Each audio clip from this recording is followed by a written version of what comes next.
여러분 요즘 우편함에 꽂힌 관리비 고지서나 마트 영수증을 볼 때마다 숨이 턱턱 막히잖아.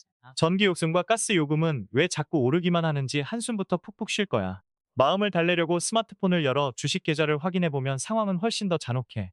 열심히 피땀 흘려 모은 돈으로 투자한 니사 계좌나 국내 우량주 포트폴리오는 시퍼런 파란불이 켜져 있고, 개미 투자자들은 당장 패닉셀을 해야 할지 말아야 할지 밤잠을 설치고 있잖아. 대부분의 평범한 사람들은 이럴 때 텔레비전 뉴스에 나오는 물가 상승률 데이터나 한국은행의 금리 결정만 뚫어져라 쳐다보고 있어. 하지만 지정학 트렌드 탐정인 내 눈에는 그 숫자들이 전혀 엉뚱한 곳을 가리키고 있는 게 아주 선명하게 보여. 여러분의 지갑을 조용히 털어가고 있는 진짜 범인은 여의도 증권가나 월스트리트에 있는 게 아니야. 그 범인은 바로 2026년 2월 저 멀리 중동의 캄캄한 밤하늘에서 벌어진 아주 기묘하고 소름 돋는 사건 속에 숨어 있어. 오늘 우리가 현미경을 들이대고 파헤칠 단어는 바로 0%라는 숫자야. 전쟁터에서 0%라는 건 단순히 학교 시험에서 빵점을 맞았다는 수준의 가벼운 이야기가 아니야. 그것은 한 국가가 자신들의 생존과 명운을 걸고 하늘에 띄워둔 거대한 방패가 사실은 젖은 종이 쪼가리보다 못했다는 잔혹한 진실을 의미해. 여러 기사와 정보망을 교차 검증해보면 이라는 수천억 원 아니 수조 원에 달하는 막대한 피 같은 돈과 자원을 쏟아부어서 중국제 방공 시스템과 장거리 레이더를 대거 사들였어. 최첨단이라는 꼬리표가 붙은 그 무기들을 촘촘하게 배치했으니 이제 미국과 이스라엘의 스텔스 전투기들이 날아와도 절대 뚫리지 않을 철벽을 쳤다고 굳게 믿었을 거야. 이게 바로 내가 항상 경고하는 힘의 환상이라는 녀석이야. 돈을 쏟아부으면 권력과 안전을 쉽게 살 수 있다고 믿는 그 오만한 착각 말이야. 비싼 돈을 주고 세계 최고 수준의 방패를 샀다고 안심하고 있었는데 적이 실제로 치명적인 공습을 퍼붓는 그 결정적인 순간에 방공망은 눈을 감은 채 아무런 반응도 하지 못했어. 단 하나의 요격 미사일도 적중시키지 못한 0%의 기적 같은 참사가 현실에서 벌어진 거지. 우리 일상으로 아주 쉽게 비유해볼까. 내가 평생 모은 돈에 대출까지 연끌을 해서 최고급 보안을 자랑하는 타우펠트리스 같은 아파트에 입주했다고 상상해봐. 혹시 모를 강도가 무서워서 현관문에는 지문과 홍채까지 인식하는 최고급 스마트 도어록을 달았고, 거실과 베란다에는 적외선 동작 감지 센서와 최신형 CCTV까지 아주 빈틈없이 도배를 해놨어. 이 정도면 모기 한 마리도 나 몰래 들어오지 못할 거라고 안심하면서 아주 달콤하게 잠이 들었겠지. 그런데 다음날 아침에 눈을 떠보니 집안 한가운데 있던 육중한 금고는 통째로 뜯겨나가 있고, 텔레비전부터 냉장고 심지어 내가 아끼는 시계까지 싹 다 사라져버린 거야. 패닉에 빠져서 경찰을 부르고 CCTV 녹화본을 덜덜 떨며 틀어봤는데 화면에는 그 어떤 침입자의 그림자도 찍혀 있지 않았어. 심지어 현관의 스마트 도어록은 외부에서 파손된 흔적조차 없이 누군가 마스터키를 쓴 것처럼 아주 조용하고 우아하게 열려 있었던 거지. 이때 내가 느끼는 감정은 단순히 비싼 물건을 잃어버렸다는 억울함이나 분노가 아니야. 내가 맹신하고 의지했던 모든 방어막이 사실은 완벽한 허상이었다는 뼈저린 공포와 심리적 붕괴감이지. 이란의 최고 지도부와 군 수뇌부가 그 공습의 밤에 느꼈을 끔찍한 감정이 정확히 이와 같을 거야. 무기 브로셔와 카탈로그에 굵은 글씨로 적혀있던 화려한 탐지거리와 요격 스펙은 그저 소비자를 현혹하기 위한 종이 쪼가리 속의 텍스트에 불과했어. 실제로 하늘이 갈라지고 핵심 군사 시설과 지휘부가 잿더미로 변해가는 동안 그 수조 원짜리 방어망은 철저하게 먹통이 되어 침묵했지. 이 충격적인 참사는 단순히 이란이라는 나라가 중고차 사기를 당하듯 바보 같은 쇼핑을 했다는 인터넷 조롱거리로 끝날 문제가 절대 아니야. 방패가 허무하게 뚫렸다는 사실이 전 세계에 생중계되는 순간 중동을 지탱하던 지정학적 공포의 균형은 완전히 박살이 나버렸어. 자신의 하늘조차 지키지 못하는 나라는 결국 바다와 땅의 물류 통제 초미권까지 흔들리게 되고, 이는 곧 전 세계의 원유가 지나가는 숨통인 호르무즈 해협의 극단적인 마비 리스크로 직결되거든. 중동의 밤하늘이 뚫렸는데 왜 지구 반대편에 있는 내 주식 계좌가 떡락을 하고 동네 주유소의 기름값이 미친 듯이 치솟는지 이제 거대한 것이 경제의 퍼즐이 조금씩 맞춰지지 않아. 폭탄은 저 멀리 황량한 사막 한가운데 떨어졌지만 그 파괴적인 경제적 파편은 아주 정확하게 우리 집 식탁의 장바구니 물가와 내 대출 이자로 날아와 피를 철철 흘리게 만드는 법이야. 하지만 이 탐정이 파헤친 진짜 소름 돋는 진실은 아직 시작조차 하지 않았어. 내가 여러 군사 기밀 보도와 시장 데이터를 분석하면서 진짜 위험한 냄새를 맡은 균열은 따로 있거든. 이 완벽에 가까운 방공망의 붕괴가 정말로 그저 중국제 무기가 싸구려 불량품이었기 때문에 벌어진 총극일까? 아니면 우리가 영화에서나 보던 상상조차 하지 못했던 수준으로 미국에 보이지 않는 전자전의 손이 현대전의 규칙 자체를 완전히 조작해버린 걸까? 만약 후자라면 지금 이 0%라는 숫자를 가장 두려운 눈빛으로 숨죽여 지켜보고 있는 나라들은 폭탄을 맞은 이란이 아니야. 바로 동아시아의 바다를 사이에 두고 서로에게 칼끝을 겨누고 있는 중국 본토와 대만, 그리고 한반도 주변의 거대한 국가들이지. 이 지정학 탐정이 이번 시리즈를 통해 여러분의 멱살을 단단히 쥐고 끌고 갈 최종 목적지가 바로 여기야. 단순히 어느 나라 군대의 미사일이 이겼다 졌다 식의 얕은 삼류 밀리터리 잡지식이나 떠들고 조회수를 빨아먹으려는 게 절대 아니라고. 우리는 지금부터 중동의 모래바람 속에서 산산조각이 나버린 그 값싼 방패의 파편들을 하나하나 핀셋으로 주워 담을 거야. 그리고 그 파편들이 도대체 어떻게 태평양을 건너와서 여러분의 월급 통장을 위협하고 반대로 어떤 누군가에게는 일생일대의 거대한 투자 기회로 변하는지 그 핏빛 로드맵을 아주 선명하게 그려줄 작정이거든. 앞으로 여러분이 이 탐정의 뒤를 바짝 따라오게 된다면 아마 세상을 보는 눈 자체가 완전히 뒤집히게 될 거라고 확신해. 대부분의 평범한 개미 투자자들은 당장 눈앞에 깜빡이는 주식창의 파란불에만 집착하느라 정작 그 불을 켜고 끄는 거대한 글로벌 공급망의 스위치가 어디에 있는지 보지 못하잖아. 첫 번째로 우리가 메스를 들이대고 해부할 진실은 바로 가성비라는 이름 뒤에 숨겨진 치명적인 함정이야. 국가의 운명을 결정하는 무기 시장이라는 건 여러분이 주말에 마트에서 반값 할인하는 화장지를 고르는 것과는 차원이 다른 잔혹한 세계잖아. 카탈로그에 적힌 화려한 스펙들, 예를 들어 탐지거리가 수백 킬로미터라느니 최신형 스텔스기까지 완벽하게 잡아낼 수 있다느니 하는 그 달콤한 세일즈맨의 거짓말들이 실전이라는 피비린내 나는 심사대 위에서 어떻게 발가벗겨지는지 그 적나라한 과정을 보여줄게. 이건 마치 보험료가 싸다고 덜컥 가입했던 싸구려 화재보험이 막상 우리 집에 끔찍한 불이 나고 모든 게 타들어가는 순간에는 핑계를 대며 보상승금 지급을 거절하는 그 기막힌 상황과 완전히 똑같은 이치야. 두 번째로 우리는 눈에 보이지 않는 전파와 해킹이 지배하는 흑마술의 세계, 즉 전자전의 심장부로 아주 깊숙하게 들어갈 거야. 미국과 이스라엘은 도대체 어떤 소름 돋는 마법을 부렸길래 그 거대한 최신형 레이더망을 순식간에 눈먼 장님으로 만들어버린 걸까? 현대 공습은 하늘에서 무식하게 폭탄만 쏟아붓는 옛날 방식이 절대 아니야.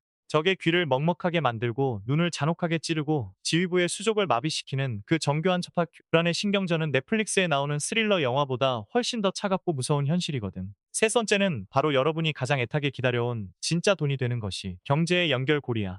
저 멀리 중동 사막에서 터진 방공망의 철저한 실패가 어떻게 여러분의 니사 계좌와 주식 포트폴리오를 발작하게 만드는지 아주 노골적이고 직설적으로 연결해 줄게. 호르무즈 해협이라는 전 세계 원유의 핵심 고속도로 톨게이트가 마비될 위기에 처하면 한국처럼 에너지 수입에 목숨을 건나라는 당장 어떤 치명상을 입게 될까? 여러분이 매일 타는 출퇴근 지하철 요금부터 공장의 가동 비용 그리고 밥상머리 삼겹살 물가까지 도미노처럼 첫 쓰러지는 그 인플레이션의 공포를 피부에 닿게 쪼개어 설명해 줄 거야. 하지만 구독자님들, 절망의 구렁텅이만 있는 건 절대 아니야. 중국산 무기의 실전 방어 능력이 바닥으로 곤두박질치면 글로벌 무기 시장의 큰손들은 패닉에 빠져서 새로운 방패를 미친 듯이 찾기 시작하겠지. 그 혼란의 틈바구니에서 가장 먼저 여유로운 미소를 지으며 조 단위의 계약서를 내밀 수 있는 나라가 과연 어디일까? 그래 맞아. 바로 K방산이라고 불리는 대한민국의 끈질긴 방위 산업 기업들이야. 이 거대한 지정학적 균열이 누군가에게는 피눈물이지만 누군가에게는 떡상을 향한 황금 동아줄이 된다는 냉혹한 진실을 절대 잊으면 안 돼. 우리는 이 거대하고 잔혹한 퍼즐을 완벽하게 맞추기 위해 시간의 태엽을 조금 거꾸로 감아볼 필요가 있어. 도대체 이란은 왜 그토록 절박하게 중국 상인의 문을 두드려야만 했는지 그 슬프고도 치열한 안보 쇼핑의 역사부터 철저하게 추적해야 하거든. 그들은 도대체 왜 오랫동안 믿고 의지했던 러시아를 등증지고 낯선 대륙의 상인에게 자신들의 심장부를 통째로 맡겼던 걸까? 정답은 너무나도 현실적이고 뼈아파. 그들이 오랫동안 돈을 주고 고용했던 든든한 경호원 큰형님이 동네 반대편에서 거대한 패싸움에 휘말리는 바람에 자기를 지켜줄 여유가 완벽하게 사라져버렸기 때문이야. 원래 중동의 험악한 골목에서 하늘을 지키는 가장 대중적인 방패는 러시아제 무기 시스템이었어. S-300 같은 장거리 미사일 방어 체계가 바로 그 주인공이었지. 이걸 우리 구독자님들 일상생활에 착 달라붙게 동네 장사판으로 비유해볼까. 내가 상권에서 아주 잘 나가는 하지만 주변 동네 불량배들의 표적이 되기 딱 좋은 알짜배기 대형 이자카야를 운영하고 있다고 상상해봐. 가게에 툭하면 돌멩이가 날아오고 간판이 부서지니까 최고급 사설 보안업체를 부르고 싶을 거야. 미국의 패트리엇이나 이스라엘의 아이언돔 같은 명품 보안 시스템 말이야. 하지만 넌 이미 서방 세계라는 거대한 상인 연합에서 블랙리스트에 올라간 요주 인물이잖아. 그래서 예전부터 알고 지내던 불곰국의 덩치 큰 경비 아저씨에게 막대한 뒷돈을 주고 가게의 안위를 맡겨왔어. 그런데 우크라이나라는 거대한 진흙탕 싸움에 불공국 아저씨가 온몸이 묶여버리면서 심각한 공급망 쇼크가 터져버린 거야. 자기 집 앞마당 불 끄기도 바빠 죽겠는데 중동에 있는 단골 술집에 최신형 경비 장비를 업그레이드해주러 올 시간이 어디 있겠어. 이란의 수뇌부들은 피가 마르는 심정이었을 거야.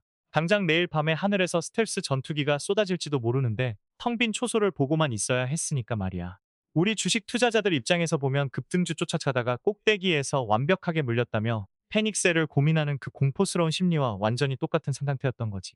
이 숨막히는 지정학적 병목 현상의 틈바구니로 아주 화려한 명암을 내밀며 구원자처럼 등장한 게 바로 중국의 방산 세일즈맨들이었어. 중국은 미국이나 유럽처럼 까다로운 인권 문제나 정치적인 조건을 따지지 않는 아주 유연한 상인이야. 게다가 돈이 막혀서 현금 결제가 쪼들리는 이란에게 원유와 말을 바꾸는 물물 교환까지 제안했으니 그야말로 사막 한가운데서 만난 오아시스 같았겠지. 이때 중국이 내민 카탈로그 속 문구들은 정말 기가 막히게 달콤하고 치명적이었어. 서방의 최고급 시스템과 똑같은 성능을 내지만 가격은 절반도 안 된다고 기가에 속삭였거든. 중국이 자랑하는 HQ-9B 같은 장거리 지대공 미사일과 YLC-8B 같은 첨단 레이더 체계를 세트로 묶어서 아주 파격적인 할인을 때린 거야. 자신들의 베이더 위성 항법 체계와 연동하면 미국의 스텔스 파리 새끼 한 마리도 절대 빠져나가지 못한다고 호언장담을 했어. 보통 언론이나 얕은 지식을 가진 분석가들은 여기서 그저 이란이 가성비 좋은 중국제 무기를 대량으로 득템해서 방어력을 높였구나 하고 뉴스를 넘겨버려. 하지만 지정학 트렌드 탐정인 내 눈에는 이 거래의 계약서에 도장이 찍히는 그 순간부터 이미 대 카운트다운이 시작된 게 너무나도 선명하게 보였어. 가장 비싸고 화려한 최고급 카메라 렌즈를 샀다고 해서 내가 당장 1,000만 관객을 홀리는 명작 영화의 감독이 될 수 있는 건 절대 아니잖아. 방공망이라는 건 단순히 미사일 깡통 발사대 몇 개와 안테나 몇 개를 사다가 마당에 폼나게 세워둔다고 완성되는 게 절대 아니거든.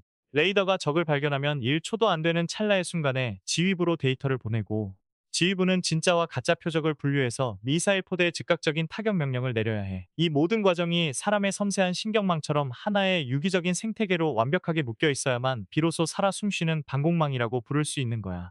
그건 마치 인터넷 쇼핑몰에서 싸구려 조립식 컴퓨터 부품을 잔뜩 사왔는데 메인보드와 그래픽카드가 서로 호환도 안 되고 운영체제도 깔리지 않아서 전원조차 켜지지 않는 고철 덩어리를 안고 있는 거나 다름없는 상황을 만들 위험이 컸어. 시간에 쫓기던 이란은 기존에 쓰던 러시아제 구형 시스템과 새로 사온 중국제 삐까뻔쩍한 신형 장비들을 억지로 기어 맞추며 자신들은 안전하다는 지독한 최면에 빠져들었어. 지도 위에는 그럴듯하고 촘촘한 철벽 방어선이 그려졌지만 그건 수조 원의 돈을 태워 만든 가장 멍청한 착시 현상이었지. 그리고 마침내 2026년 2월의 그 서늘한 밤, 그들이 급하게 조립해놓은 거대한 프랑켄슈타인 괴물이 처음으로 눈을 떠야 하는 진짜 실전 무대가 열려버렸는데 그 운명의 밤하늘이 갈라지기 직전까지 일한 수뇌부들은 벙커에 앉아 중국제 무기 카탈로그를 보며 안도의 한숨을 내쉬고 있었을지도 몰라.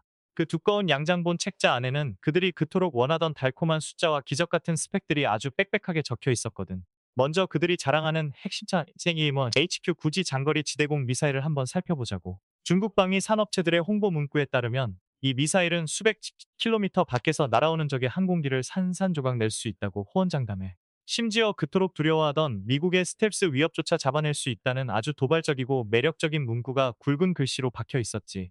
여기에 적의 은밀한 움직임을 샅샅이 뒤져낸다는 YLC-8B 같은 장거리 레이더 시스템이 찰떡궁합으로 결합된다고 적혀 있어. 그리고 이 모든 기기들을 중국이 독자적으로 쏘아올린 위성 항법 체계인 베이더우 네트워크로 묶어버리면 완벽한 불침번이 완성된다는 논리였어. 이 화려한 스펙들만 쭉 읽어보면 정말 당장이라도 지갑을 열고 싶어지는 게 당연하지 않아. 이건 마치 우리 개미 투자자들이 주식시장에서 작전 세력들이 예쁘게 포장해 놓은 IR 보고서를 읽으면서 행복 회로를 돌리는 것과 완벽하게 똑같은 심리 상태야. 보고서 안에는 내년부터 매출이 1000% 성장하고 차세대 AI 기술을 독점할 거라는 장밋빛 전망만 가득하잖아. 하지만 현실의 주식시장이 그 종이 쪼가리대로 흘러가지 않듯 전쟁이라는 잔혹한 실전 무대 역시 카탈로그의 숫자대로 굴러가지 않아. 방위산업 세일즈맨들이 숨기고 있는 아주 끔찍한 비밀을 내가 일상적인 비유로 아주 쉽게 뜯어내줄게. 내가 200만 원을 훌쩍 넘는 최고급 최신형 스마트폰을 샀다고 쳐보자. 스펙상으로는 배터리가 일주일이나 가고 카메라는 1억 화소의 화면 주사율은 미친 듯이 부드럽고 앱 실행 속도는 빛의 속도라고 엄청나게 자랑을 해. 그래서 넌 이 폰 하나면 어떤 중요한 업무도 완벽하게 처리할 수 있을 거라고 굳게 믿고 있었어. 그런데 내가 목숨을 걸고 아주 중요한 전화를 걸어야 하는 그 결정적인 순간에 누군가 내 스마트폰에 악의적인 디도스 공격을 퍼부은 거야. 1초에 수만 통의 스팸 스장을 쏟아보고 화면에는 존재하지도 않는 가짜 팝업창이 수백 개씩 미친 듯이 떠올라. 이때 내 스마트폰에 1억 화소 카메라나 초고속 프로세서가 무슨 소용이 있겠어. 화면은 아예 먹통이 되어서 터치조차 먹히지 않고 배터리는 단 3분 만에 불덩이처럼 뜨거워지며 방전되어 버리지. 분명히 최첨단 기계가 내 손에 쥐어져 있지만 그 순간 그건 그냥 무겁고 비싼 벽돌, 쪼가리에 불과해지는 거야. 현대전에서 방공망이 직면하는 진짜 공포가 바로 이 스마트폰의 마비 사태와 완벽하게 일치해. 중국이 건네준 그 카탈로그에는 파란 하늘 아래에서 정직하게 일직선으로 날아오는 표적을 맞추는 그럴듯한 훈련장 데이터만 적혀 있었어. 하지만 미국과 이스라엘이라는 포식자들은 절대 정직하게 정문으로 걸어 들어와서 초인종을 누르는 예의 바른 적들이 아니거든. 그들은 보이지 않는 전파의 세계를 완전히 헝클어버리는 흑마술사들이야. 실제로 미사일과 폭탄이 머리 위로 떨어지기 훨씬 전부터 이미 전파의 세계에서는 참혹한 도살이 시작되고 있었어. 스펙상 수백 킬로미터를 본다는 그 잘난 중국제 레이더 화면에 갑자기 적기가 한 대가 아니라 500대로 증식해서 나타난다고 상상해봐. 어떤 게 진짜 스텔스기이고 어떤 게 가짜 전파 덩어리인지 레이더는 미친 듯이 연산을 하다가 결국 시스템 과부하에 걸려버려. 마치 폭락장에서 주식을 팔아야 하는데 증권사 MTS 서버가 터져버려서 매도 버튼이 눌리지 않는 그 끔찍한 상황처럼 말이야. 포대와 지휘부를 연결하는 통신망은 노이즈로 꽉 막혀버리고 방공망은 아무런 지시도 내리지 못한 채 그저 멍하니 밤하늘만 바라보고 있어야 했어. 실전 검증을 거치지 않은 카탈로그 속의 종이 호랑이가 진짜 피, 냄새를 맡은 생의 맹수들을 만났을 때 어떤 처참한 결말을 맞이하는지 수뇌부들은 뒤늦게 깨달았을 거야. 그리고 마침내 하늘의 눈과 귀가 완전히 찢겨나간 그 절대적인 암흑 속에서 서방의 진짜 사냥개들이 본격적으로 이빨을 드러내기 시작하는데 서방의 맹수들은 결코 자비롭게 숨통을 끊어주지 않았어. 2026년 2월 말 그 운명의 밤 이스라엘 공군은 수백 대 규모의 항공 전력을 하늘로 띄웠고 미국은 스텔스 폭격기와 정밀 유도 무기를 동원해 다층적인 사냥을 시작했지. 이들의 공격 방식은 단순하게 하늘에서 무식하게 폭탄을 쏟아붓는 구식 방식이 절대 아니야. 아주 잔혹하고 체계적인 해체 작업에 가까웠어. 가장 먼저 시작된 건 바로 적의 눈을 잔혹하게 파버리는 작업이었어. 아까 말했던 중국제 YLC-8B 레이더 같은 핵심 탐지 자산들이 뿜어내는 주파수를 역추적해서 전자전기로 시야를 완전히 교란시켜버린 거야. 갑자기 레이더 화면에 수천 개의 가짜 표적이 쏟아지면서 뇌에 과부하가 걸리게 만든 거지. 눈이 멀어버린 거인은 아무리 덩치가 커도 허공에 대고 헛손질을 할 수밖에 없잖아. 그 다음 단계는 적의 귀를 틀어막고 입을 단단히 꿰매버리는 짓이었어. 핵심 지휘소와 미사일 포대를 실시간으로 연결하는 데이터 링크를 갈갈이 찢어놓은 거지. 아무리 최신형 미사일 포대에 실탄이 꽉꽉 채워져 있어도 언젠 어디로 발사하라는 지휘관의 목소리가 들리지 않으면 그건 그냥 사막 위에 버려진 거대한 고철 덩어리에 불과해. 이건 마치 주식시장에서 글로벌 헤지펀드들이 악재를 터뜨리며 물량을 미친 듯이 집어던져 마진콜 사태를 일으키고 있는데 우리 불쌍한 개미들은 증권사 앱 접속이 뚝 끊겨서 매도 버튼조차 누르지 못하고 계좌가 시퍼렇게 녹아내리는 걸 두 눈 뜨고 지켜봐야만 하는 그 섬뜩한 패닉셀의 공포와 완벽하게 똑같은 거야. 이게 바로 현대 공중전의 진짜 소름 돋는 지점이야. 이제 전쟁은 단일 무기와 단일 무기가 1대1로 멱살을 잡고 싸우는 게 아니라 거대한 네트워크와 고립된 부품들의 잔혹한 살육전이라는 거지. 위성이 우주에서 좌표를 찍어주고 전자전기가 적의 신경망을 마비시키면 그 빈틈을 타고 스텔스기가 침투해서 정확히 급소만 도려내는 하나의 완벽한 오케스트라라고 볼 수 있어. 하지만 이란이 급하게 사들인 그 비싼 중국제 방공망은 이 끔찍한 오케스트라에 맞설 수 있는 지휘자가 아예 존재하지 않았어. 각자 따로 노는 부품들만 마당에 덩그러니 흩어져 있었지. 결국 눈과 귀가 막힌 다음에는 아주 무자비하게 수족을 잘라내는 마지막 도살 단계가 이어졌어. 명령을 받지 못해 멍하니 서 있는 대공 미사일 발사대와 전력 공급망, 그리고 지휘 통제 노드들이 순식간에 정밀 타격을 받고 잿더미로 변해버렸어. 그토록 자랑하던 HQ-9B 미사일은 단 한 발도 제대로 된 요격 궤적을 그리지 못한 채 자신들이 지켜야 할 땅에서 속수무책으로 불타올랐지. 언론을 장식한 0%라는 그 치욕스러운 요격률은 미사일 자체가 불량품이었기 때문이 아니라 아예 싸워볼 기회조차 얻지 못하게 방어 생태계 전체가 질식당했기 때문에 나온 결과야. 방패가 버텨줘야 할 최소한의 골든타임이 허무하게 증발해버리자 이란의 국가 심장부인 핵심 군사시설과 미사일 기반 인프라는 아무런 보호막 없이 벌거벗겨진 채 치명적인 폭격을 고스란히 얻어맞아야 했어. 여기서 많은 사람들이 놓치는 아주 중요한 맹점이 하나 있어. 대부분의 평범한 뉴스 소비자들은 이란이 멍청하게 성능 떨어지는 중국산 깡패통을 깔탭니다. 속수무책으로 당했다고 가볍게 조롱하고 끝내버려. 하지만 지정학 탐정인 내 눈에는 이 사태의 진짜 원인이 개별 무기의 스펙이 아니라 그 무기들을 연결하는 보이지 않는 끈, 즉 시스템 통합의 처참한 실패에 있다는 게 너무나도 명백하게 보여. 수출용으로 만들어진 싸구려 다운그레이드 무기 체계가 기존의 낡은 러시아제 지휘망과 억지로 엮였을 때 발생하는 기협적인 사각지대를 미국과 이스라엘은 이미 완벽하게 해킹하고 파고든 거야. 그런데 이렇게 한 국가의 명운을 건 방패가 단숨에 찢겨나갔다는 사실은 단순히 중동의 군사적인 패배로 절대 끝나지 않아. 이 철저한 무능력이 전 세계 무기 시장에 생중계되면서 지금 당장 피를 말리며 덜덜 떨고 있는 곳은 이란이 아니라 자신이 만든 환상을 비싼 값에 팔아먹고 있던 또 다른 거대한 제국이기 때문이지. 베이징의 심장부에서는 지금 비상벨이 미친 듯이 울리고 있을 게 뻔해. 자신들이 세계 최고라고 떠들고 다니던 붉은 제국의 방위 산업 브랜드가 모래사막 한가운데서 완전히 발가벗겨졌으니까. 중국은 단순히 고철덩어리 몇 개를 이란에 팔아넘긴 게 아니야. 그들은 자신들의 군사기술이 천조국이라 불리는 미국과 대등하게 맞설 수 있다는 거대한 환상을 전 세계에 팔고 있었던 거거든. 그런데 그 환상의 마법이 스텔스기와 전자전이라는 현실의 망치에 맞춰고 산산조각이 나버린 거지. 여기서 우리는 가장 치명적인 역설인 무기의 저주를 마주하게 돼. 국가 안보라는 피비린내 나는 체스판에서 돈을 아낀다는 건 사실 가장 멍청하고 비싼 대가를 치르는 지름길이거든. 이 지정학 탐정이 아주 직설적인 비유를 하나 들어줄게. 내가 중고차 시장에서 아주 번지르르한 최고급 스포츠카를 반값에 샀다고 상상해봐. 외관은 티끌 하나 없이 반짝거리고 시트는 최고급 가죽으로 덮여 있어서 동네 사람들에게 허세를 부리기 딱 좋지. 그런데 막상 고속도로에 올려서 엑셀을 밟아보니 시속 80km 이상 절대 올라가지 않도록 엔진에 락이 걸려있고 심지어 지어스 에어백은 전부 제거되어 있는 껍데기만 외제차였던 거야. 이게 바로 글로벌 무시 수출 시장에서 말하는 다운그레이드, 즉 수출용 열압 판본의 잔혹한 현실이야. 어떤 나라도 자국 군대가 쓰는 최상위 버전의 군사 기밀이나 핵심 소스 코드 그리고 최신 전자전 방어 알고리즘을 헐값에 남의 나라에 넘기지 않아. 수출용 무기라는 건 결국 겉모습만 그럴듯하게 흉내낸 반쪽짜리 장난감에 불과할 확률이 높다는 뜻이지. 이라는 그 반쪽짜리 장난감을 기존의 낡은 러시아제 지휘 통제망과 억지로 기어 맞춰놓고는 스스로 완벽한 방패를 얻어냈다는 지독한 착각 속에 빠져 있었어. 싼 값에 미국의 패트리어급 방어력을 얻었다고 국방 예산을 아꼈다며 축배를 들었겠지.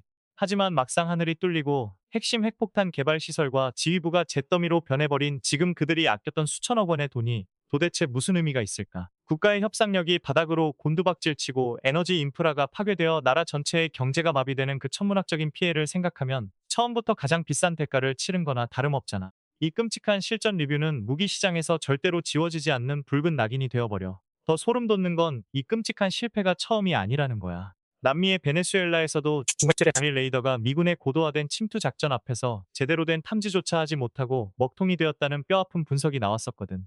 한 번의 실패는 그저 재수가 없었다고 변명하고 넘어갈 수 있지만 두 번, 세 번 비슷한 일이 반복되면 그건 피할 수 없는 치명적인 패턴이 되어버려. 그리고 무기 시장의 큰손들이 이 잔혹한 패턴을 알아차린 순간 가장 예민하게 발작하는 곳은 중동의 모래사막이 아니야. 그 불똥은 바다를 건너 세계에서 가장 위험한 화약고이자 우리의 턱 밑에 있는 아주 거대한 섬으로 단숨에 옮겨붙기 시작했거든.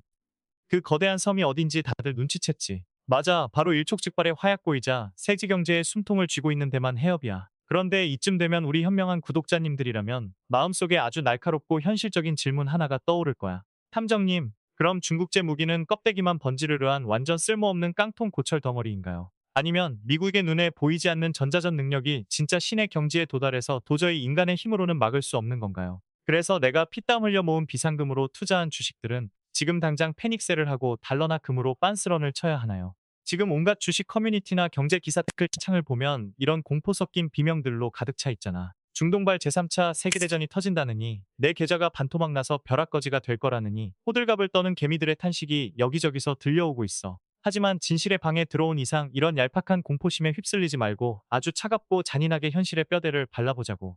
가장 먼저 여러분이 제일 궁금해하는 첫 번째 질문에 대한 대답이야. 중국제 방공망이 정말 실전에서는 아무짝에도 쓸모없는 0%짜리 쓰레기일까? 그건 삼류 밀리터리 잡지나 얕은 뉴스 헤드라인만 보고 떠들 법한 아주 순진하고 위험한 착착각이야. 이건 마치 1991년 걸프전 당시 이라크의 거대한 방공망이 미군의 폭경이장처럼 무참히 찢겨나갔던 그 역사적인 충격과 완벽하게 겹쳐지는 데자뷰 현상이거든. 그때도 전 세계의 수많은 언론과 전문가들은 당시 이라크가 쓰던 소련제 무기가 완전히 썩어빠진 고철이라고 신나게 조롱했었어. 하지만 진실의 이면은 전혀 달랐지. 무기 자체의 스펙이 문제라기보다는 개별 레이더와 통신망이 하나로 융합되지 않은 낡은 운용 전술의 한계였을 뿐. 그 무기들이 품고 있는 군사적 위협의 본질이 완전히 사라진 건 아니었잖아. 마찬가지로 중국 본토에 촘촘하게 깔려있는 오리지널 내수용 군사 시스템과 이번에 돈을 받고 이란에 급하게 수출한 다운그레이드 깡통 버전은 그 안에 심어진 핵심 소프트웨어의 급이 하늘과 땅 차이야. 동네 PC방의 낡은 조립식 컴퓨터와 알파고를 돌리는 수백억짜리 슈퍼컴퓨터를 동일선상에 놓고 비교하는 것과 똑같은 짓이라고. 오히려 중국은 이번 이란의 처참한 붕괴 사태를 뚫어져라 지켜보면서 아주 값비싼 오답 노트를 공짜로 훔쳐본 셈이 되었어. 자신들의 방어망이 서방의 전자전에 얼마나 끔찍하게 취약한지 뼛속 깊이 깨달았으니 이제 본토의 시스템을 미친 듯이 업그레이드하며 다시 이빨을 날카롭게 갈기 시작하겠지. 그렇다면 두 번째 질문, 미국의 전자전 공격은 정말 막을 수 없는 신의 영역인가? 이건 어느 정도 소름 돋는 팩트에 가까워. 미국은 지난 수십 년 동안 중동과 유럽의 수많은 PP 실전 구역에서 적의 레이더를 먹통으로 만들고 지휘부의 두뇌를 마비시키는 악마 같은 실전 해킹 데이터를 차곡차곡 쌓아왔거든. 방어하는 쪽은 단 한 번의 전파 교란만 허용해도 지휘부가 날아가고 모든 것을 잃어버리게 돼. 반면에 공격하는 쪽은 수백만 지의 전자파 공격 시나리오 중에서 딱 하나만 성공시키면 되니까 애초에 이 방패와 창의 게임룰 자체가 너무나도 잔인하고 불공평한 거지. 자, 그렇다면 이제 세 번째 질문이자 여러분이 가장 피를 말리며 기다렸던 지갑에 관한 이야기로 직진해보자고. 저 멀리 사막에서 벌어지는 미친 듯한 레이더 해킹 전쟁이 도대체 내 월급 통장이나 내가 물려있는 우량주 계좌와 무슨 상관이 있냐는 그 현실적인 질문 말이야. 당장 내일 아침 동네 마트에 가서 장을 보거나 출근길에 주유소에서 기름을 넣을 때 그 영수증에 찍힌 미쳐버린 숫자들이 이 질문에 대한 가장 끔찍하고 명확한 대답을 들려줄 거야. 자신의 하늘을 방어하는 방패가 뻥 뚫려버린 나라는 그냥 얌전하게 주저앉아서 억울하게 폭탄을 맞고만 있을 바보가 절대 아니거든. 정상적인 군사력과 첨단 기술로 정면 승부가 안 된다는 걸 뼈저리게 깨달은 순간 그들은 아주 지저분하고 극단적인 비대칭 전략의 카드를 꺼내 들 수밖에 없어. 눈에 보이고 요격하기 쉬운 값비싼 전투기나 미사일 대신에 싸폭 드론 수백 대를 한꺼번에 날려보내거나 전 세계 석유가 지나가는 좁은 바닷길을 기뢰로 꽉 막아버리겠지. 그리고 눈에 보이지 않는 무차별적인 사이버 테러를 가해서 전 세계의 물류 동맥을 자신들의 볼모로 꽉 쥐고 비틀어버리는 거야. 그렇게 물류 동맥이 막혀버리면 그 충격파는 곧바다를 건너 동아시아로 향하는 거대한 해일로 변하게 돼. 자, 이제 우리의 시선을 중동의 모래사막에서 가장 민감한 화약고인 대만 해협과 한반도 주변으로 완전히 돌려볼 차례야. 이 탐정이 아까부터 계속 중국산 방공망의 실패가 우리 아시아의 운명과 여러분의 지갑을 뒤흔들 거라고 강하게 경고했잖아. 당장 내일 대만 해협에서 군사적 충돌이 터진다고 가정해보자고. 중국이 대만을 무력으로 통일하려고 바다를 건너는 그 결정적인 순간 가장 두려워하는 게 과연 대만 군대의 낡은 소총 부대일까? 절대 아니지. 그들이 진짜 밤잠을 설치며 무서워하는 건 바로 태평양 너머에서 미친 듯이 달려올 미국의 거대한 항공모함 전단과 스텔스 폭격기들이야. 중국은 서방의 군사적 개입을 막기 위해 본토 해안가와 대만 주변에 자신들이 자랑하는 촘촘한 방공망과 장거리 레이더를 쫙 깔아두었어. 이걸 군사소 용어로는 반접근 지역거부 전략이라고 아주 고상하게 부르는데 쉽게 비유하자면 우리 동네 골목에 허락 없이 들어오면 뼈도 못 추리게 만들겠다는 일종의 거대한 조폭 바리케이드와 같아. 그런데 이란에서 벌어진 그 참혹한 0%의 요격률 사태를 두 눈으로 직접 목격한 베이징 수뇌부의 머릿속이 지금 얼마나 끔찍하게 꼬여버렸을지 상상이 가. 이건 마치 수십 년 동안 치밀하게 은행을 털려고 준비한 거대한 범죄 조직의 멘탈이 붕괴되는 이야기와 같아. 자기들이 직접 개발한 최신청 해킹 장비면 경찰의 보안 CCTV와 통신망을 완벽하게 마비시킬 수 있다고 굳게 믿고 은행털이 디데이를 다 잡아놨단 말이야. 그런데 바로 어제 이웃 동네에서 똑같은 장비를 썼던 꼬마 갱단이 경찰의 압도적인 역해킹에 걸려들어 단일 초 만에 본거지까지 싹 다 털려버린 뉴스를 실시간으로 봐버린 거지. 이러면 원래 계획했던 그 거대한 은행털이 작전을 예정대로 강행할 수 있을까? 당연히 작전을 전면 수정하고 훨씬 더 강력한 해킹 방어벽을 새로 만들기 위해 기약 없이 시간을 질질 쓸 수밖에 없잖아. 여기서 아주 소름 돋는 역사적 메아리가 하나 들려와야 해. 1995년에서 1996년 사이에 벌어졌던 제3차 대만 해협 위기 때 중국은 미국의 항공모함 두 척이 무력 시위를 하러 오자 아무것도 하지 못하고 아주 굴욕적으로 꼬리를 내려야만 했어. 그때의 뼈저린 치욕을 두 번 다시 겪지 않겠다며 30년 동안 피를 토하며 첨단 방공 무기를 만들었는데 이번 중동 사태로 자신들의 전자전 방어력이 여전히 미국에게 한참 밀린다는 잔혹한 성적표를 다시 받아든 셈이지. 자, 이게 우리 한국의 평범한 개미 투자자들에게 도대체 어떤 나비 효과를 불러올까? 일부 순진한 주식 유튜버들이나 사람들은 중국이 겁을 먹었으니까 대만 전쟁 리스크가 줄어들어서 오히려 주식 시장의 호재가 아니냐고 아주 얕은 소리를 하더라고. 하지만 이 차가운 거시 경제의 판은 절대 그렇게 단순하고 평화롭게 굴러가지 않아. 오히려 중국은 자신들의 치명적인 방어막 약점을 메우기 위해 내년 국방 예산을 미친 듯이 쏟아부으며 무기 체계를 완전히 갈아엎기 시작할 거야. 옆에서 그걸 지켜보는 일본도 질세라 방위비를 폭발적으로 늘리며 질장을 서두를 테고 대만은 미국산 무기를 영끌에 사들이며 섬 전체를 뾰족한 고슴도치로 만들겠지. 동아시아 전체가 그야말로 살벌하고 끔찍한 무한 군비 경쟁의 소용돌이 속으로 빨려 들어가는 거야. 이 거대한 지정학적 단층이 삐걱대며 흔들리는 소리를 여의도나 월스트리트의 외국인 투자자들 즉 냄새를 기가 막히게 맡는 외인들이 가장 먼저 눈치채지 않겠어. 코스피 시장에서 툭하면 코리아 디스카운트를 운운하며 자본을 싹 빼서 달러나 금 같은 안전자산으로 도망치는 그 차가운 외국인들의 자금 흐름 말이야. 동아시아 전체의 전쟁 공포 프리미엄이 떡상하면 한국 증시에 몰려있던 글로벌 자금은 언제 터질지 모르는 시한폭탄을 피하듯 아주 무자비한 썰물처럼 빠져나갈 수밖에 없어. 결국 우리의 주식 계좌와 환율은 다시 한번 미친 듯이 요동치며 피눈물을 흘리게 될 텐데 여기서 우리는 넌 놓고 당할 게 아니라 아주 냉정하게 살아남을 구멍을 찾아야 해. 모두가 지정학적 공포에 떨며 패닉셀을 누르고 있을 때 누군가는 이 미친 군비 경쟁의 판 위에서 아주 여유롭게 샴페인을 터뜨릴 준비를 하고 있거든. 가성비 좋다고 소문났던 방패가 실전에서 무참히 뚫리자 전 세계의 국가들이 패닉에 빠져 새로운 무기를 쇼핑하러 달려가는 그 거대한 시장의 지각 변동 말이야. 그리고 그 거대한 쇼핑카트의 가장 앞줄에 서서 글로벌 고객들을 맞이할 준비를 끝낸 황금빛 동아줄이 과연 어디일지 이제 등골이 오싹하게 감이 오지 않아. 그래 맞아. 그 황금 동아줄은 바로 우리 대한민국의 끈질긴 자존심인 K방산이야. 전 세계 무기 쇼핑객들은 이제 더 이상 싸구려 가성비라는 기만적인 거짓말에 속지 않아. 카탈로그의 화려한 카피라이팅과 자극적인 유튜브 투평 등 문구로 뽐된 중국재미 무기가 실전에서 얼마나 처참하게 무너지는지 두 눈으로 똑똑히 봐버렸잖아. 이건 마치 내가 평소에 아주 흥미롭게 지켜보는 인간 심리나 드라마 스토리와 아주 완벽하게 겹쳐지는 짜릿한 상황이야. 회사에서 진짜 능력 있는 회장님은 조용히 뒤에 사기꾼 직원이 자기가 진짜 회장인 척 명품을 휘두르고 뻔뻔하게 허세를 부리잖아. 그러다가 진짜 치명적인 위기 상황이 터졌을 때 그 사기꾼의 껍데기 정체가 만천하에 탄로 나면서 아주 처참하고 완벽하게 박살이 나는 그 통쾌한 참교육 복수극 스토리 말이야. 글로벌 무기 시장에서도 지금 정확히 그런 사이다 같은 거대한 참교육이 벌어지고 있는 중인 거지. 거짓말과 과장 광고로 시장에 물을 흐리던 녀석들이 무대에서 강제로 끌려 내려가고 그 빈자리를 진짜 하드웨어와 소프트웨어 통합 실력으로 무장한 K 방산기업들이 아주 빠르게 채워 넣고 있어. 폴란드부터 시작해서 중동과 동남아시아까지 무섭게 뻗어나간 우리의 자주포와 전차, 그리고 천군 같은 첨단 요격 체계들은 단순히 쇳덩어리를 파는 수준이 아니야. 우리는 끔찍한 전파 교란을 견뎌내고 레이더와 미사일 포대가 유기적으로 연결되는 그 진짜 살아 숨쉬는 생존의 네트워크를 수출하고 있거든. 주식시장에서 방산주에 묵직하게 베팅했던 개미들에게는 이 거대한 지정학적 단층의 붕괴가 역설적이게도 아주 달콤한 구조선이 되어 폭발적인 수익을 안겨줄 수 있는 완벽한 타이밍이 온 거야. 하지만 구독자님들, 내가 늘 뼈 때리게 경고하잖아. 이 잔혹한 거시 경제의 세계에 완벽하게 좋은 뉴스만 싣는 법은 절대 없다고. 한쪽 주머니에 방위산업 수출로 막대한 달러가 들어온다면 반대쪽 주머니에서는 아주 무자비하고 조용하게 여러분의 피 같은 돈이 빠져나가는 거대한 구멍이 뚫리기 마련이야.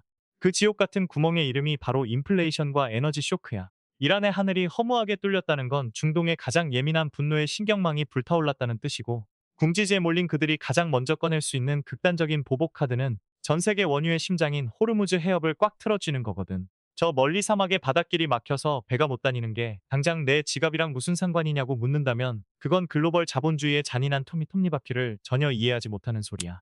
한국은 스스로 땅에서 기름 한 방울 나지 않으면서 에너지 소비는 미친 듯이 해대는 아주 치명적인 아킬레스건을 가진 나라잖아. 바닷길에 기뢰가 깔리고 유조선이 공격받을 위험이 커지면 해운사들의 보험료가 폭등하고 덩달아 원유 수입 운송 비용이 널뛰기를 시작해.